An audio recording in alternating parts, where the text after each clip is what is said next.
So hey everyone, welcome back to another quick and very interesting tutorial, where in this quick tutorial I'm going to show you how you can reverse any text or sentence online without using any software, and it's a free process. Now in order to do it, just simply open any of the browser you have, and here you have to search for textreverse.com. Once you do that, just simply hit enter and wait for the site to respond. Here you need to enter the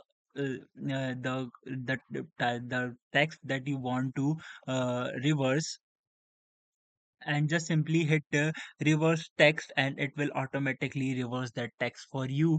It may take some time and it will generate the result. You can see the examples over there as well.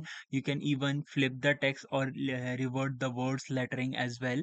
All of the options are available for you right here. All right, so that's it for this video. I hope this video will be helpful for you. Make sure to hit the like button and subscribe button for more such helpful and interesting tutorials.